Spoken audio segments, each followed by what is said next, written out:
nearly 20 years since the establishment of the World Trade Organization, WTO, the institution that hoped to turn the world into a prosperous and unified trading bloc has not been able to deliver. And exclusive trade agreements, like what's being negotiated between the European Union and the US now, are threatening WTO to become somewhat irrelevant.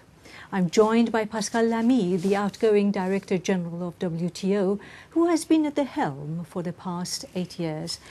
Mr. Lamy, to what extent do you see yourself and your vision and your policies responsible for the present status of WTO? Well, I don't think my starting point will be the same as yours. Your starting point is, well, is WTO becoming irrelevant? The amount of world trade is roughly twice what it was 10 years ago. Has this worked for development? Yes. The share of developing countries in international trade, the contribution of trade opening, trade expansion to their own development has been astounding. So why the Doha round died a painful death? I wouldn't agree that the Doha round is dead. In a way, it's deadlocked, but not dead. And by the way, why is it deadlocked? It's deadlocked because the world has changed very rapidly. Have you changed with the world? Of course, we've contributed to these changes. The main driver of change is technology and development. Trade has its own contribution to that, not least because it is creating efficiencies which then fall into the pocket of people who become less poor, can spend more and grow their economy. In 2009, you said that you'd started a fierce fight against protectionism. Now, more and more we see that regional agreements, trade agreements are thriving. The latest and most controversial and newsy one is trade negotiations that are going to take place between the European Union and the US, transatlantic trade agreement. Now, isn't it by nature, by itself, a protectionist step? If you look at the sum of these virtual trade agreements, this encompasses roughly 80% of world trade. And the question is whether this will happen in a convergent way or not. If it does not happen, then it will not work. Shall we talk about transatlantic negotiations? Transatlantic negotiations are just beginning. But again, the beginning of a negotiation is not the end of a negotiation. I know of plenty of trade agreements, the negotiations of which have started and so far have never ended. Transatlantic agreement negotiations have started rather badly, with France trying to practice protectionism with regard to its cinema and film industry. Do you think that Mr. Barroso, the President of the Commission, was right in calling France reactionary? Frankly speaking, I think it's a big political mistake. It's a serious misunderstanding because it amalgamates two very different issues. One is cultural diversity. The European Union Treaty recognizes cultural diversity as a possible obstacle to market opening, because the view is that cultural products are not just like socks, shirts, or tires. Another thing is the vision by some that protectionism is a good thing. And I would not amalgamate these two camps.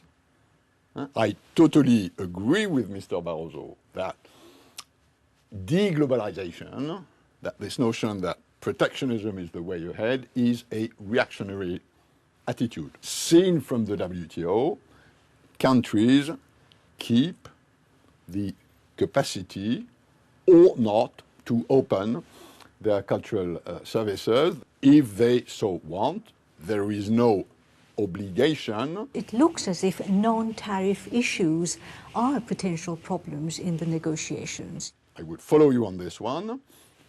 It's not so much that they are a problem. It's that in today's world, And in tomorrow's world of trade expansion, regulatory discrepancies have become or may become obstacle to trade, which is why convergence is the main question. This is a big obstacle because in the climate, economic climate that we are in, you can't help but protect your society. It's not the old issue about protectionism. The moment half of your exports are imported, which is the global economic integration model we live in now, shooting on your imports has one result, which is deteriorating the competitiveness of your exports. So this sort of protectionism does not work. What we have today is standards, regulations, norms that are established not to protect the producer, but to protect the consumer.